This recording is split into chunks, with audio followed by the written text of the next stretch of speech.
الحمدللہ رب العالمین والصلاة والسلام علی محمد الامین واعوذ باللہ من الشیطان الرجیم بسم اللہ الرحمن الرحیم رب اشرح لی صدری ویسر لی امری واحلل عقدۃ من لسانی یفقہوا قولی آمین۔ سامعین حضرات، جیسا کہ آپ کے علم میں ہے کہ ابھی جو 2-3 جمعوں سے ہم اسی بات پر گفتگو کر رہے ہیں، اسی موضوع پر کہ آخرت میں ہمارا کیا بنے گا اور ہمارے اعمال جو ہیں وہ کس طرح کے ہونے چاہیے۔ تو اسی کے تحت آج میں آپ کے سامنے ایک اہم حدیث جو ہے وہ سنانا چاہتا ہوں۔ یہ مشکات المصابیح کے اندر حدیث آئی ہے، 4621 نمبر کی حدیث۔ یہ بخاری سے ہی لی گئی ہے مشکات کے اندر، اور اسی حدیث کے ترک جو ہے مسلم شریف کے اندر بھی ملتے ہیں۔ دیکھیں یہ حدیث جو ہے بڑی ہی جامع اور بڑی وسیع حدیث ہے، اور اس کے اندر جو عذاب بتایا گیا ہے اللہ کے رسول علیہ السلام کی امت کا، اس امت کا، اس سے ہمیں سبق حاصل کرنا چاہیے۔ سمرہ بن جندب رضی اللہ تعالیٰ عنہ فرماتے ہیں کہ اکثر و بیشتر رسول اللہ صلی اللہ علیہ وسلم نماز کے بعد ہماری طرف اپنا چہرہ پھیرتے اور اس کے بعد پوچھتے کہ آج تم میں سے کسی نے کوئی خواب دیکھا؟ تو اکثر و بیشتر جو بھی دیکھتے وہ بتا دیتے کہ ہاں آج ہم نے خواب دیکھا، اور اللہ کے رسول علیہ السلام اللہ کے حکم سے اس خواب کی تعبیر کیا کرتے تھے۔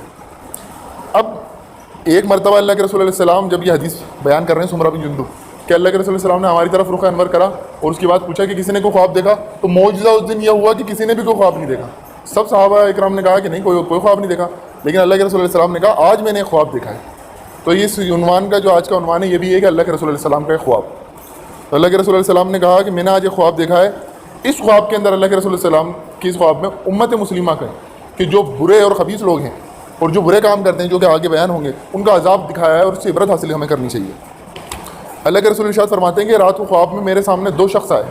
اب اللہ کے رسول نے بھی سسپینس رکھا اس کو آخری تک خواب کو۔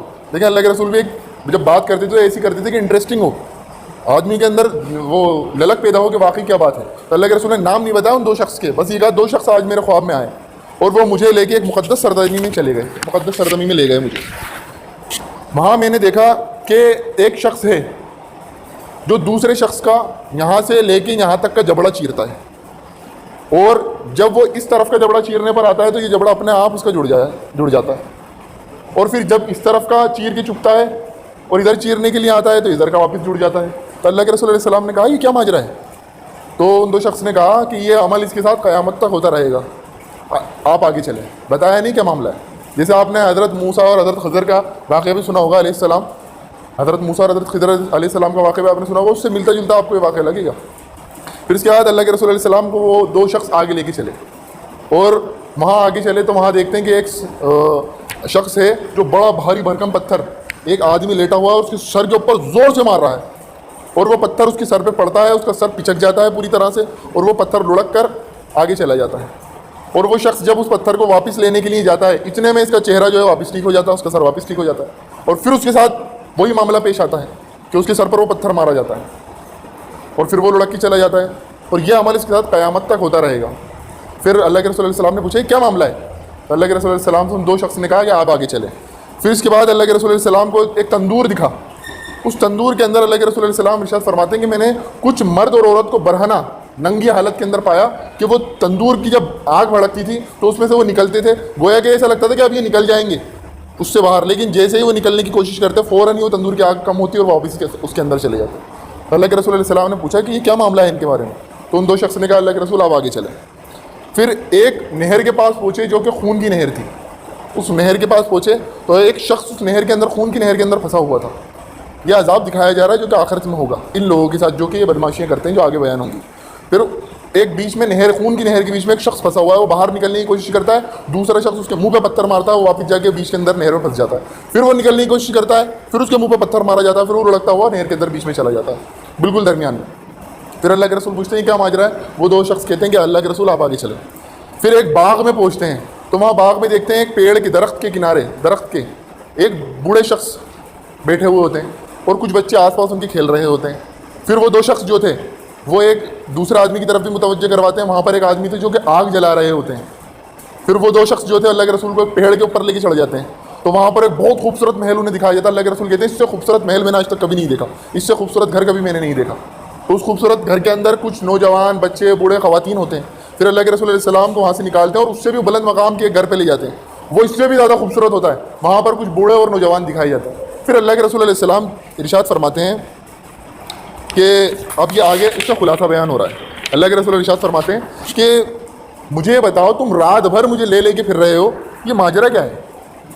تو وہ اب کہانی سنانا شروع کرتے ہیں پوری جو معاملہ ہے.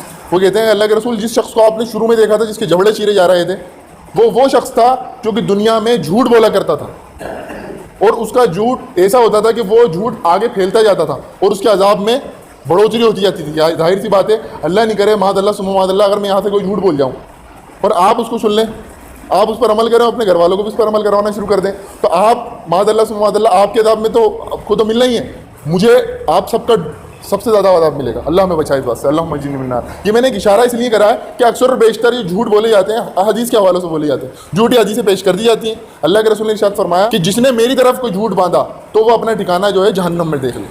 اکثر اور بیشتر آپ کو دکھیں گے کہ لوگ من گھڑنت حدیثیں سناتے پھرتے ہیں, جو دل میں آئی اس نے حدیثیں سنا دی, اور اس کی کوئی یہ بات نہیں کہ حدیث صحیح ہے کہ ضعیف ہے کہ موضوع ہے, غریب ہے, حسن ہے, کون سی حدیث ہے کچھ نہیں پتہ ہوتا, جھوٹ بیان کر دیتے ہیں اللہ کے رسول علیہ السلام کی ذات کے تعلق سے.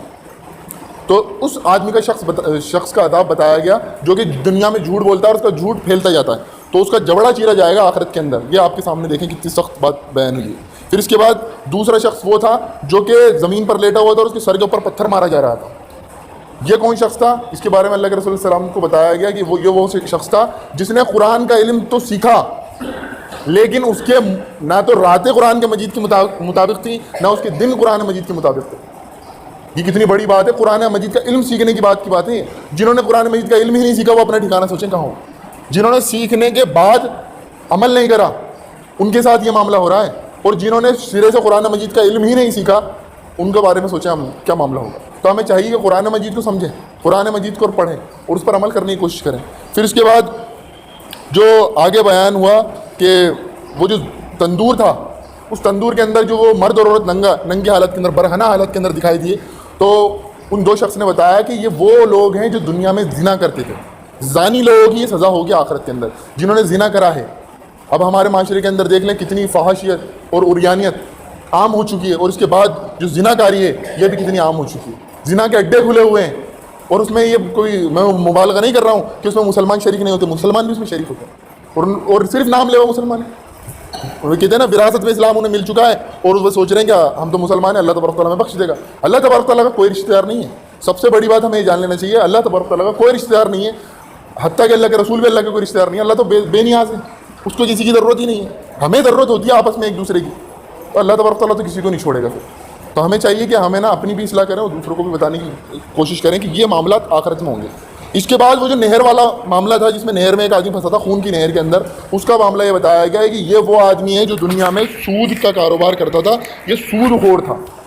سود خور کا یہ معاملہ ہوگا کہ اس کو خون کی نہر میں ڈال دیا جائے گا, کیونکہ یہ سود خور ہوتے ہیں, یہ غریبوں کا اور مظلوموں کا جو ضرورت مند ہوتے ہیں ان کا خون چوستے ہیں. نہیں کس طرح سے چوستے ہیں, ان کی کمائی کا پورا گاڑا گاڑا حصہ یہ کھینچ جاتے ہیں. تو یہ معاملہ ان کے ساتھ ہوگا سود خوروں کے ساتھ.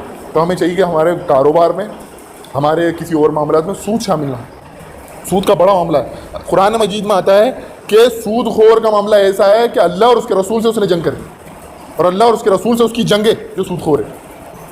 پھر اس کے بعد وہ جو بوڑھے شخص بیٹھے ہوئے تھے ان کے بارے میں بتایا گیا کہ وہ ابراہیم علیہ السلام تھے, اور جو آس پاس جو بچے کھیل رہے تھے وہ ان لوگوں کے بچے تھے جن پر عذاب کیا جا رہا تھا. پھر وہ جو شخص تھا جو آگ جلا رہا تھا وہ حضرت مالک علیہ السلام تھے جو کہ دوزخ پر ان کو معمور کرا گیا ہے, وہ دوزخ کی آگ جلایا کرتے. پھر اس کے بعد جس گھر میں پہلے لے جایا گیا وہ عام مومنین کا گھر تھا جس میں بچے بوڑھے مرد اور خواتین شامل تھے. پھر اس کے بعد جو اس سے خوبصورت گھر میں لے جایا گیا یہ شہداء کا گھر تھا. پھر اللہ کے رسول علیہ السلام کو کہا کہ آپ اپنا رخ انور آسمان کی طرف اٹھائیں, اور اللہ کے رسول نے جب اپنا رخ انور اٹھایا تو ایک خوبصورت سا محل اللہ کے رسول علیہ السلام کو دکھایا گیا, اور انہوں نے کہا کہ یہ آپ کا گھر ہے, اور میں میکائیل ہوں, میں جبرائیل ہوں اور یہ میکائیل ہیں. وہ جو فرشتے تھے جو شخص تھے وہ جبرائیل علیہ السلام اور میکائیل علیہ السلام تھے. اور اللہ کے رسول نے کہا کہ یہ میرا گھر ہے, تو اللہ کے رسول لب کے فوراً یہ میرا گھر ہے تو مجھے میری منزل تک پہنچا دو. تو ان فرشتوں نے کہا کہ آپ کی ابھی دنیا کی زندگی باقی ہے, ابھی آپ اس گھر میں نہیں جا سکتے.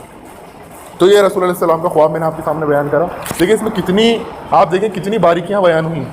اگر ہم اس خواب کو اگر مزید ڈیٹیل سے پڑھیں خود اور اس پہ غور و فکر کریں تو ہماری زندگی کے بہت سارے معاملات سدھر جاتے ہیں. تو ہمیں کوشش کرنی چاہیے کہ سب سے پہلے ہم جو جھوٹ نہ بولیں کسی بھی معاملے میں, نہ تو دین کے معاملے میں نہ دنیا کے معاملے میں. دوسرے نمبر پر ہمیں جو ہے زنا کاری سے بھی بچنا ہے. تیسرے نمبر پر ہمیں جو ہے قرآن مجید کا اگر ہم علم حاصل کر رہے ہیں تو اس پر عمل بھی کرنا ہے. ہماری راتیں اور ہمارے دن قرآن مجید کے مطابق ہونے چاہیے. اور اس کے بعد زنا کاری ان چیزوں سے ہی بچنا ہے. اور اس کے بعد جو ہے تمام جو بھی ہم حدیثیں پڑھتے ہیں ان سب کی حدیثوں کی سند بھی ہمیں معلوم ہونی چاہیے.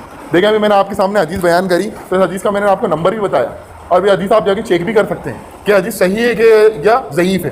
عام طور پر ہمیں یہ فرق نہیں محسوس ہوتا اور ہم حدیثیں بیان کرنا شروع کر دیتے ہیں. تو اللہ تبارک تعالیٰ سے دعا ہے کہ اللہ تبارک تعالیٰ ہمیں قرآن مجید کو سمجھ کر پڑھنے کی, اس پر عمل کرنے کی توفیق عطا فرمائے, اور اللہ کے رسول صلی اللہ علیہ وسلم کی سنت کی پیروی کرنے کی, اس کی اطاعت کرنے کی توفیق عطا فرمائے. وآخر دعوانا الحمد للہ رب العالمین. سنت پڑھی.